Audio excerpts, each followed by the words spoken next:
সকলকে অনেক অনেক অভিনন্দন আমার ফেসবুক পেজ থেকে। আশা করি সকলে ভালো আছেন এবং সুস্থ আছেন। আজকে আমরা জানবো মূলত রেড ইন্ডিয়ান কাদেরকে বলা হয়। আপনারা নিশ্চয়ই জেনে থাকবেন যে এই যে আমেরিকা মহাদেশ, অর্থাৎ এই আমেরিকা মহাদেশে ব্রিটিশ ঔপনিবেশিকরা যতদিন পৌঁছায়নি তার আগে থেকেই যে আদিম অধিবাসীরা এখানে বসবাস করে তাদেরকে বলা হয় রেড ইন্ডিয়ান।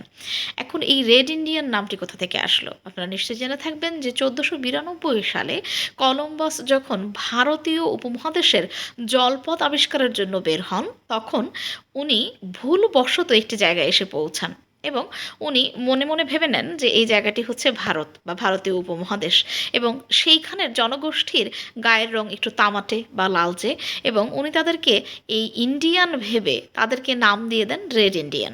তো আপনারা অবশ্যই সবাই মনে রাখবেন যে রেড ইন্ডিয়ান মূলত ভারতীয় উপমহাদেশ আবিষ্কারের লক্ষ্যে কলম্বাস যখন 1492 সালে ভুলবশত আমেরিকা পৌঁছান, তো ওই সময়ে ওখানে যে আদিম অধিবাসীরা রয়েছেন তাদেরকে বলা হয় রেড ইন্ডিয়ান। এবং মনে রাখবেন এই আদিম অধিবাসী বা রেড ইন্ডিয়ানদের যে বসবাস সেটি হচ্ছে এই ইংল্যান্ড থেকে বা অন্যান্য দেশ থেকে যে ইউরোপীয় যে ঔপনিবেশিকরা এসেছে তাদেরও অনেক আগে থেকেই এই রেড ইন্ডিয়ানরা ওই আমেরিকা মহাদেশে বসবাস করে আসছেন।